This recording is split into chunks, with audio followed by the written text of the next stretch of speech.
What's up, Badger fans? It's another Big Ten win for the Big Ten's last remaining undefeated basketball team. Let's go. You are Locked On Badgers, your daily podcast on the Wisconsin Badgers. Part of the Locked On Podcast Network, your team every day. What's going on, Badger fans? Today's episode brought to you by FanDuel. Make every moment more. Right now, new customers get $150 in bonus bets guaranteed when you make a $5 bet. That's FanDuel.com/lockedon today to get started. Wisconsin goes into Columbus, beats a solid Ohio State team, and that just means we got to. This is awesome. It's awesome. It's a good day for me. Come on in here, buddy. Get up on that line. Get a cease and desist letter from somebody. Just jump up on that call line. All right, so Wisconsin wins 71-60 in a game that was a little closer than that, certainly. Wisconsin pulls away a little bit at the end with a couple free throws. The Storr dunk that caused some consternation on the Ohio State Buckeye sideline. I want to start here. I don't care about that.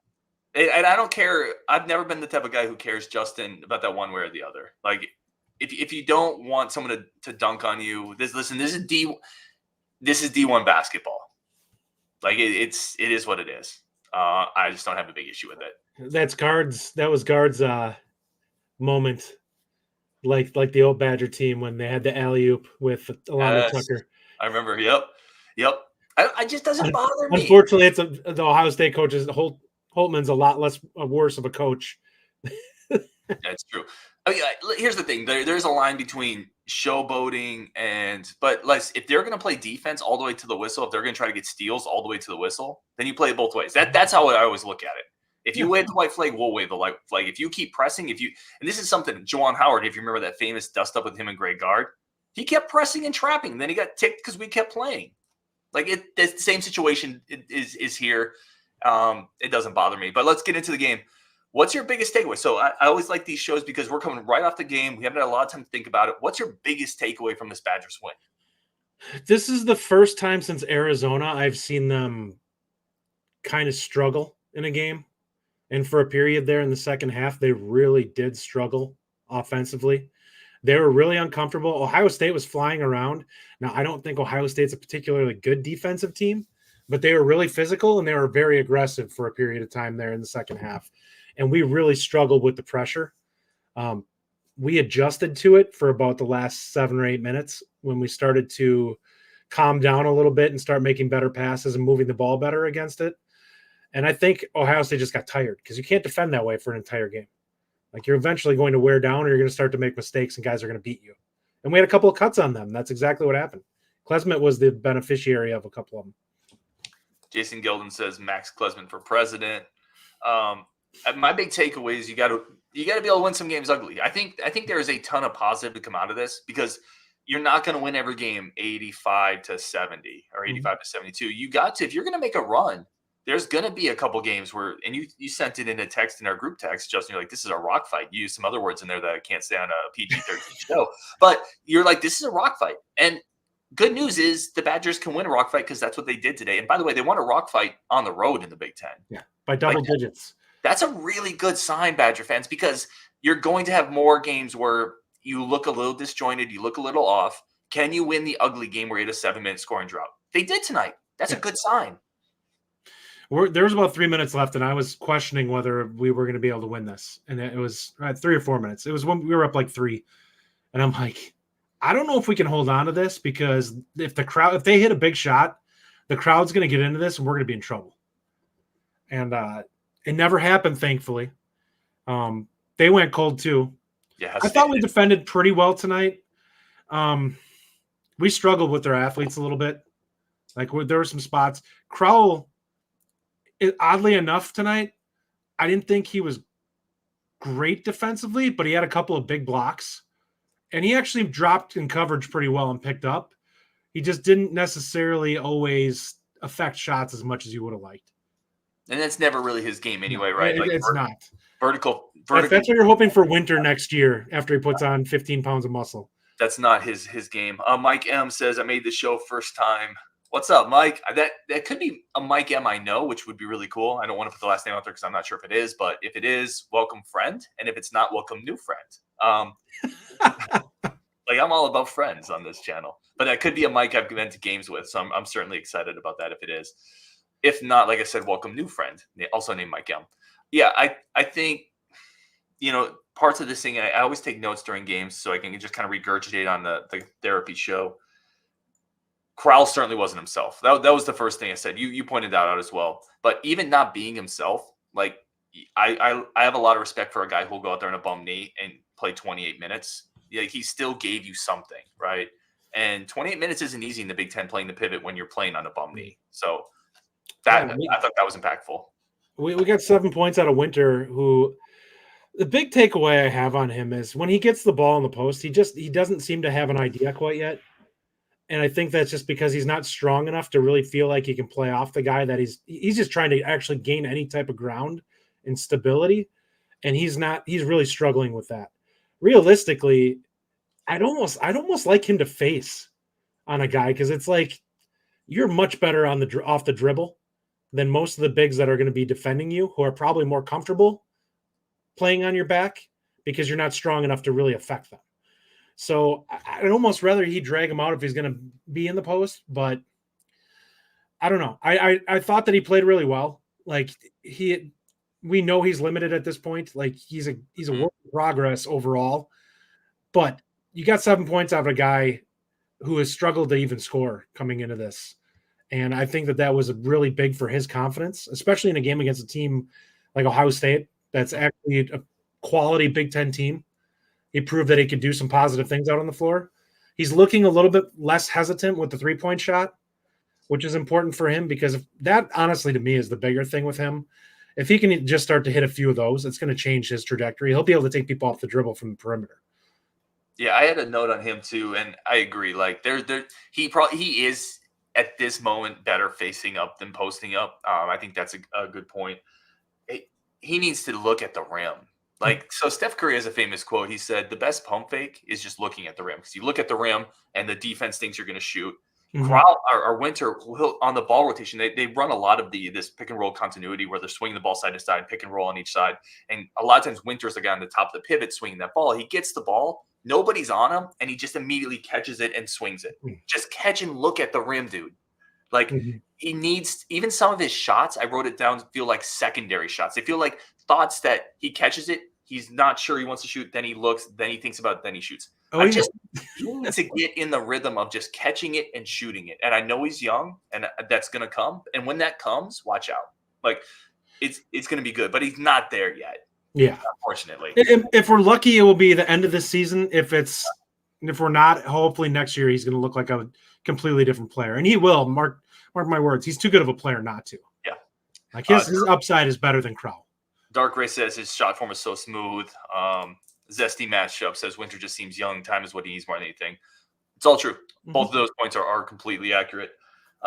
Here's another one that drove me nuts, Justin. And I know, again, he's a little banged up, but Stephen Crowl, man, if you're wide open, you got to shoot the ball. Mm-hmm. There's still way too much where he's not a jump shooter anyways. Just shoot the not like ball. We can't really argue his lift. I mean, he doesn't have a lot of lift.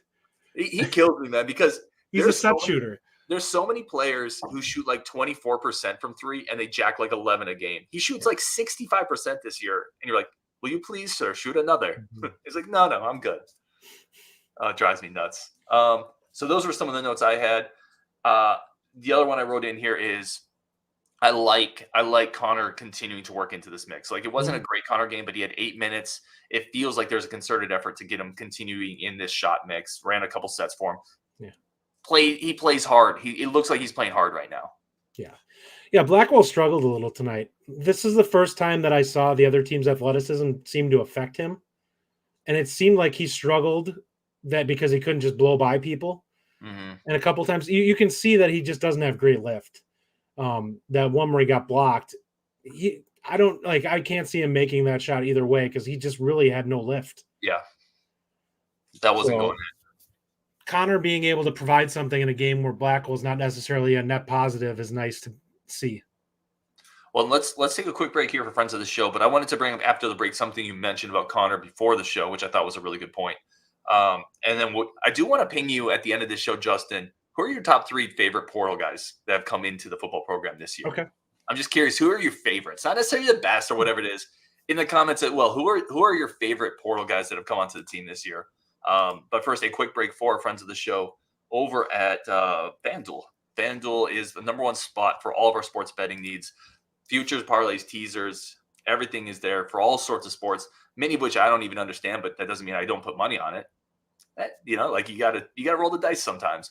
FanDuel is there for it. Plus, new customers get $5 in bonus bets guaranteed when you place a $550 in bonus bets guaranteed when you place a $5 moneyline bet. Win or lose, that's $150 for you to put whatever we want on. Baseball, basketball, college hoops, NFL playoffs, whatever it is, that's what FanDuel is there for you to do. It's the easiest way to do it. Fast, quick, simple payouts, and the user interface is incredible. So go to FanDuel.com/lockedon. Make your bets today. That's FanDuel.com/lockedon. FanDuel is the official sports betting partner of the NFL, and we all know where the NFL playoffs are going through. They are going through San Francisco. So, yeah, it's a great time for me. Jordan Love gonna dice you up. That could be a fun matchup. I don't know if I want Their that one. young wide receivers are so fun to watch. I don't know if I want that matchup as a Niner fan, to be honest. I do like that we have the bye. All right, so let me go back to what I said before the show. You mentioned one of the things you really like about Connor is no matter what, he stresses a defense because teams are terrified of him shooting, and they still are. Even though he hasn't shot well, you can still see that. Well, and we saw tonight when we were watching, they were cutting off our actions, playing really aggressively on them. And Connor is a guy who's just kind of creative in his movements on the court. Like he understands what everybody else is doing from an action standpoint and just knows, kind of gravitates towards the open space on the floor. And I feel like that's where he kind of does, because he does it so subtly. But he had like we talked about, he had the wide open look. He missed it. But it was one of those situations, they called a timeout right after it. And I'm like, this is what Connor does really well that the other guys on the court just don't understand how to do. Like he understands how to get to a spot where the defense just is not paying enough attention to him, and it's a wide open look. And we were really struggling at that point to find open looks as a team. And I thought that was something positive that he added, that if you start to cause problems in that regard, it opens things up for other guys, because suddenly people start rushing him, trying to make up for things. He can pass out of it or whatever, and suddenly somebody else gets a layup, or you get a guy on a nice cut. Yeah, he just creates spacing still. Like there was a play in the second half. He got the ball. He was probably 3 feet behind the 3-point line, and it wasn't Battle on him. I forget who it was, but they're all over him. Like you can tell, it's still, no matter what we think, and no matter how. I think it was Gale. Maybe it was Gale, and the scouting report is still ringing through defensive heads in the Big Ten. They are all over him, and when you're all over somebody like that, it just creates more space on the floor for everybody else. So I think he needs to keep getting minutes. He's definitely a good part of it. Spencer Kim says he seemed to play passable defense today. We'll have to go back and look. Except for when he got crushed by that screen. Yeah, he was. Now I'm not putting that screen on him. Like that was a well done screen by that. Was it Zed Key? I think. Or no, was it who was the other big for Ohio State? I have the box score up here. I can't remember his name. Gabe says, I can't be the only one who thought we were going to lose tonight. You aren't, because I did. No. When we got about through the first half, and I said this, we were actually playing solidly on offense, and it seemed like everything that Ohio State threw up went in. And I'm like, if they're going to just hit everything, then we're not going to be able to pull away enough to be able to hold them off, because the crowd's going to carry them, and we're going to cool off. Like I thought we were playing solidly, but we weren't. Like you can't rely on good shooting on the road, because that's like if you're really lucky, you'll have a game where you're well above average on the road. It doesn't happen very often. This was a game that I thought Ohio State was going to just have one of those nights where they just shot us off the floor. The home rims were going to treat them. Yeah, they went cold too, though. Yeah. Evan mentions last year's team 7-minute draw would have been the kiss of death. This team figures out a way. Getting to the line was huge. Tyler Wahl makes free throws now. That's a big part of it. Is a huge part of this, because he's a guy that the problem with Tyler Wahl last year is he's too valuable to take off the floor, but he's too much of a target for other teams to foul. became and he's shooting like 10 percentage points higher this year than he was last. And that's just on field goals. Well, he's close to 70% on the free throw line. Like, yeah, he's at the point now where I feel good with him at the line, and that's such a big part of our end of game plan because now because that was really the big weakness in his game. How do you feel about them letting him hold the ball though? I don't like that still. Like if we're talking less than a minute and you're up 4 or 5, I still don't want Wahl being the guy holding onto the ball, especially when Storr is the one that passes it to him. It's like, I think Wahl. Who do I want? The guy who's mid 80s or?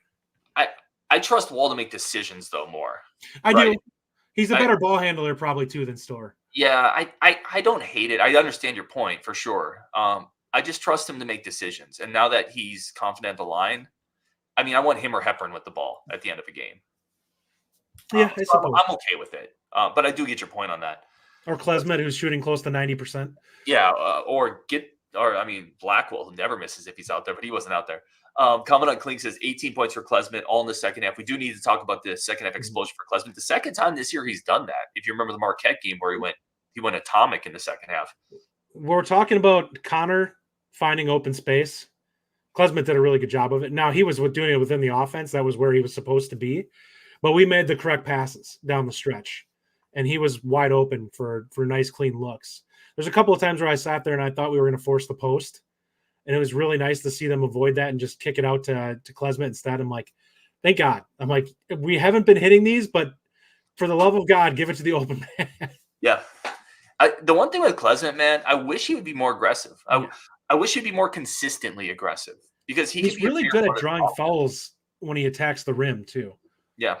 I don't think he's also, I mean, it's worth pointing out that he typically has the most difficult perimeter defensive assignment. Mm-hmm. So he's expending a lot of energy chasing around. Like he was on Thornton a lot in this game. Not all of it. I mean, Chucky did as well, but he is typically guarding their best perimeter offensive player. So a lot of energy goes into that, and it might not be fair for me to ask him to be more aggressive offensively, but I don't think there's points in the first half where we're struggling to shoot and your starting two guard has no points. Like at times you want a little bit more there. Yeah, I mean, you look at it in this game, by the way, Thornton had 11 points in the first half, 2 in the second. Battle had 15 in the first half, I believe, something like that, 3 in the second half. Yeah. So we did a great job of locking those guys up. And that honestly was the difference. They really had nobody other than Gale and Akpara who scored anything. Like everyone else was 5 points or less. So we did a pretty good job of tightening up on the guys who were really hurting us. And I don't think they have anybody else that you can really look at as a consistent scorer. Zesty says, Kles says that psycho gene you love to see. Like, he's definitely a competitive dude, man. Yeah, when he gets into a game that's, like, intense and competitive, he ratchets up a couple notches. You saw it in the Marquette game where it feels like there's stakes. When we get on the road, he seems like a guy that locks in because there's that negative tension coming from the fan base. So I was really impressed with how he ended up playing because some of the other guys wilted a little bit early. Like they had to come back into the game. It's kind of like Top Gun. They needed to talk to Goose and get back locked in, re-engage. Daniel Cole says Kamari needs more minutes. I was surprised he only played 3 minutes. I thought he could have played more this game. I know, Justin, you thought they were hunting him a little bit. I think he's done enough recently that you let him play it out on the string a little bit more. I think that in this is a game where I think he struggles with the athleticism a little bit. I think it would have been like having 2 Gilmores out there. And I think that would have been a problem. Offensively, that would be a problem if you had 2 of those. I will say this too. That was a game Hepburn was in firm control of. So that's not like he played great. To be fair, I was really impressed with Thornton's ability to control things too. He was under control a lot. They're very similar. Justin, let me throw this comment up here. This is from, first of all, MJ Buckey echoed that. Chucky played within himself, takes care of the ball, plays decent D, can score. Daniel Cole, surely the Arizona game was a fluke. If Purdue beat them, Nebraska beat Purdue, we beat Nebraska. Do you forget about that second part of that one? And I don't mean to say forget about that because it's not a good point, Daniel, but just the first part of that. Do you think the Arizona game was a fluke? I don't think it was a fluke. I think we caught Arizona's A+ game, and I think we played like a C+ in that game. We got overwhelmed. That's the game where, much like with the stretch in this game where we struggled with the athleticism of Ohio State when they started just kind of throwing guys at us and being really physical, that's what happened in the Arizona game, except it stayed for the entire game because they had the depth to continue to throw bodies at us, and we struggled. They had better front court too, which is the difference. They were able to basically beat us up in the post and throw long athletic defenders at us on the perimeter who were playing physical. And they could shoot poorer against us in a game. And I think that it would have been a much closer game, and we may have been able to play had we shot better. But we clearly struggled once they started getting hot in that game. We felt like you could tell our guys lost confidence. They felt like they were overmatched in that game. And quite frankly, it showed. They were overmatched in that game. When Arizona plays that level, now if the game, this is where I said, if we were going to win that game, we had to grind them. We had to go old school Wisconsin because we're not going to out athlete them. You don't want to run with a team like that. And we tried to run with them early because we'd been so good offensively. We felt like we were like, hey, you want to play offense? We can play offense. The problem is that you can't, you're not going to get the athletic, easy shots that Arizona was getting in that game. There's only one or two guys on our entire roster that are capable of getting them. Blackwell and Storr. Everybody else is going to have to work so much harder to try and get that stuff. Arizona doesn't have to work that hard. Yeah, I don't think that was a fluke. I think parts of it were. I think Arizona's a really bad matchup for us. They are. Them and Purdue might be the two worst matchups we have, and Purdue is simply because of Edey. That doesn't mean that Arizona's a bad matchup for everybody. Somebody else could take out Arizona, and maybe if we make a run, they don't even know. But I just think that team and how they play, that's not flukish. Yeah. And there's teams that we would stomp too, and it's just a bad matchup for them. I just think Arizona's a bad matchup for us. Well, look at it this way: the two teams that two most athletic teams we played this season were Providence and Arizona, and they handled us. And the third probably most athletic team was Tennessee. This team struggles with athleticism. Now, They may get better as the season goes on, but they've got some things they've got to clean up in order to figure out the ways where they can take an advantage in a game like that. All right, let's take a quick break. I want to come back and talk about your three favorite players in the portal. Let's talk a little football, too, because that's always fun. We're coming off this really exciting part of the portal. I also want to talk about there's a comment in here. Let me get it. I started talking a little bit about, was it Wisconsin versus the refs? I know Justin didn't love the refs in this game. I really didn't have a huge problem with it. I didn't think they were terrible. There was just a couple of little things that I didn't love. Like that was an illegal screen. I think you and I both know it was. And I'm like, how do you call that on him? Chucky got one the other way. That was tripped over his own feet. I thought overall the refs were fine, though. And looking in the chat, most people disagree with me. But that's fine. All right, we're going to talk that coming up next and some portal football stuff. But first, a quick break for our friends of the show over at Gametime. Gametime is your number one source to get all your tickets. If you're trying to find tickets for somebody, like a special somebody in your life, like a podcaster, a special podcaster who's always there for you. If you're looking for tickets for that person, Gametime is where I would go to get that person tickets to a 49ers playoff game or a Phoenix Suns playoff game. That's where I would go for them because Gametime gives you the best ticket options on the market, pictures of the seats, so you know what they look like before you get there, plus flash deals, instant prices. Gametime has the largest selection of tickets at the cheapest prices and the easiest logistical way to buy them. It's the trifecta of ticket perfection, delivered on an electronic platter for you to consume. That's what Gametime is. And yes, I just made that entire thing up right now. And I don't know if it's good or bad. Snag the tickets without the stress with Gametime. Download the Gametime app, create an account, use code LOCKEDONCollege for $20 off your first purchase. Terms to apply. Again, create an account, redeem code LOCKEDONCollege for $20 off. Download Gametime today. Last minute tickets, lowest prices guaranteed. All right, let's get Justin back in here. I want to start. Who are your three favorite portal players? This is really tough. There's a lot of guys that I like out of this group. I love our linebacker recruiting in the portal. Tackett's probably number one. Okay. And you and I have argued back and forth on him a little bit. I know some of the shine came off a little bit for you. No. Whoa. Really quick. None of the shine has come off. I just felt like we had too many linebackers. Okay. Yeah, I have no issue. We had talked about maybe not him having great lateral quickness. I don't think he's a dollar. But I love Tackett. I love Tackett. I think it depends how you use the dollar. If your goal is to be like you're going to play like a box safety, and you're just going to attack downhill and see ball hit ball, then I think he's fine in that role. If you're expecting him to play a lot of coverage and roam in coverage, yeah, I don't love him in that scenario as much. But I think he sees the field better when he plays a little deeper because that's what he's comfortable with. That's what I was picturing with him in terms of the dollar. But in terms of his raw ability to just explode and make plays, I think he's a playmaker, and I think he's a guy who's really going to add a lot to this team. I really like Jaheim Thomas as an inside guy. 6'4", 240 inside linebacker. It's hard to hate that. That's a guy that if you have a bad defensive line, he makes up for that a little bit because physically he can handle it. And that's something that we may need this year a little bit.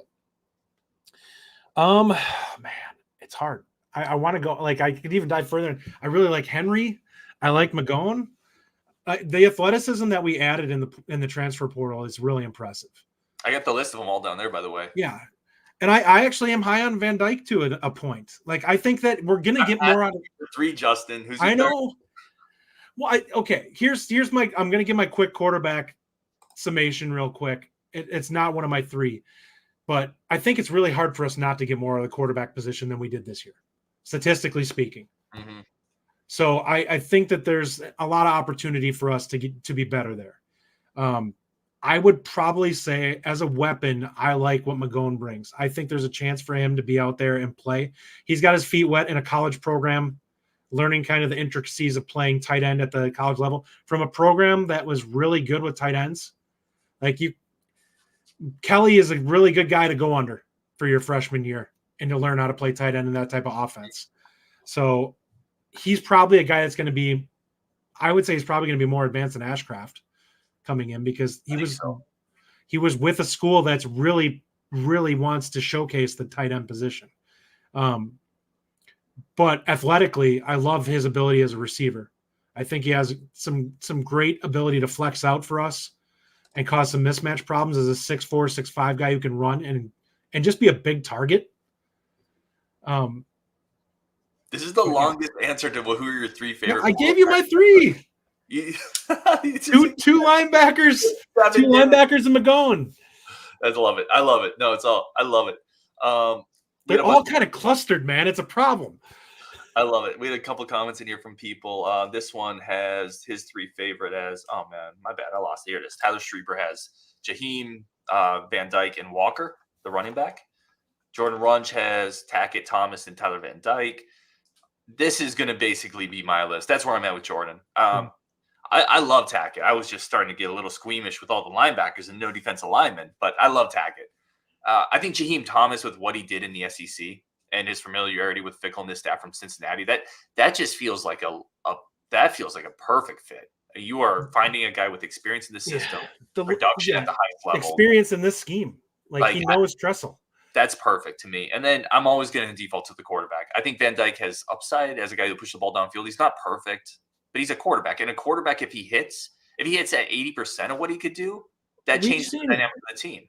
So many guys get into a fresh place and look better that I think that there's opportunity for him. Like the expectations here are going to be different. Like we want to see a step up from what we saw from Mordecai this year, statistically. And I think people will be happy. He's coming from a place where they're like, oh, this guy's going to play like a first-round draft pick. I don't expect him to play like a first-round draft pick. I want him to be a solid quarterback for us. Yeah.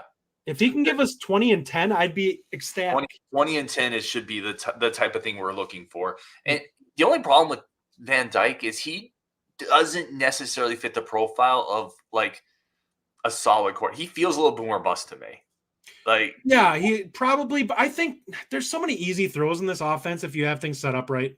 Hopefully. Like, there should be easy reads for him where he's not going to have to force things. But we'll see how the wide receiver room holds up. He loves to attack downfield. That's been my point with Van Dyke, though, is that's not the type of throws he's taken in his scouting report. His scouting report is he doesn't take those easy throws that develop. Well, we'll see if the wide receivers get as open in this next season as they were in the bowl game. If they can do that, he'll have targets. True. Let's get the rest of your guys' list here. Brian Dodson says Tackett, Van Dyke, and Storr. Storr does not count on this list, Brian. Wrong sport, bro. Mike Witt says Van He Dyke. was added in the portal. This is true. Actually, yeah, I probably wasn't very specific. Zach Bart says Thomas, Tackett, and McGowan. Yeah.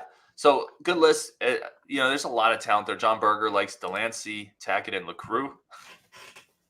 I put the comment up before I even read it. Of course, LaCrue's in there. Unbelievable. He transferred back in. I think 1-4 Badger says, who we plucking from Bama? So for those who maybe haven't heard or just heard a little bit of it, Nick Saban is retiring.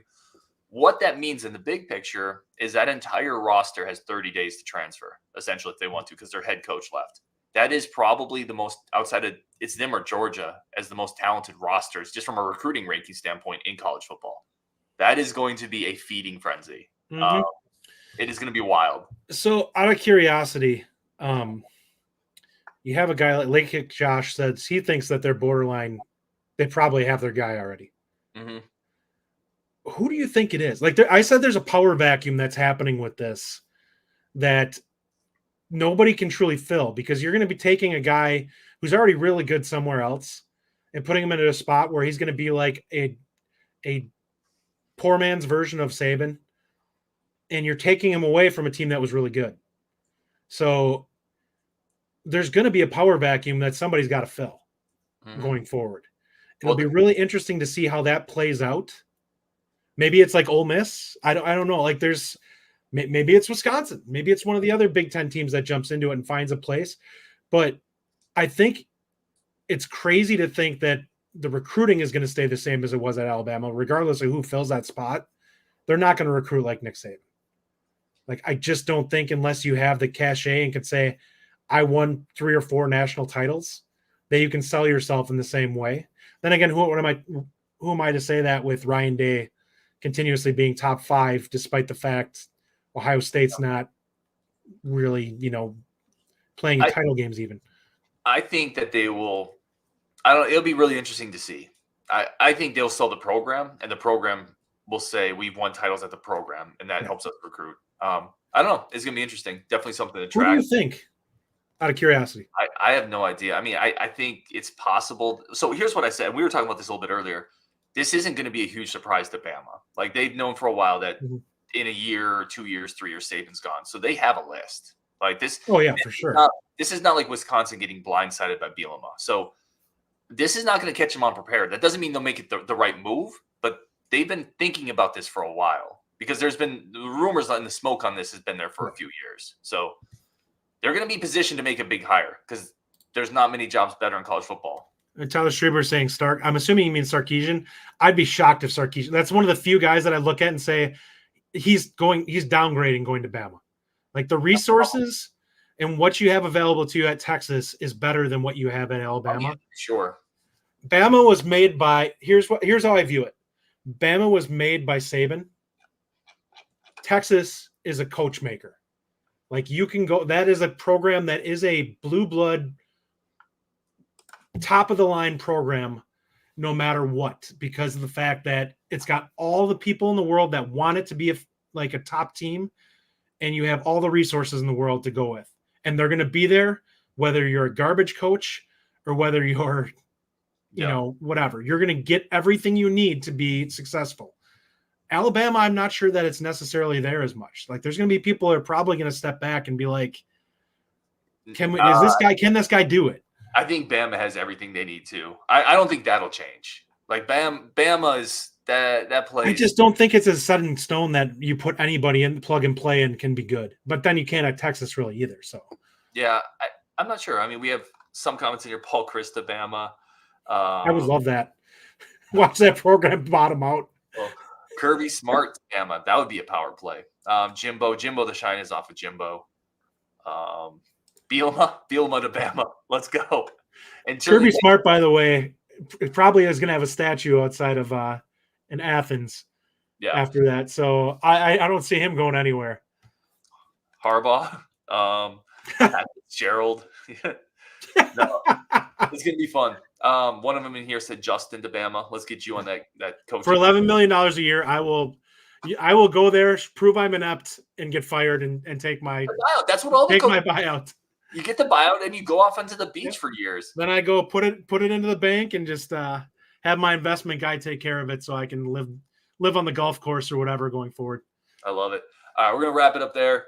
The big news, obviously, Wisconsin continues rolling, and they look good. We didn't really talk about it, but Purdue lost to Nebraska. Wisconsin has a chance here to win the Big Ten title. Oh, yeah. Like, they really The are. downside is we got to play Purdue twice. Yeah, I know. And that's a tough matchup. We've talked about it. Mm-hmm. All right, we're going to wrap it there on Wisconsin, and we'll talk to you guys later.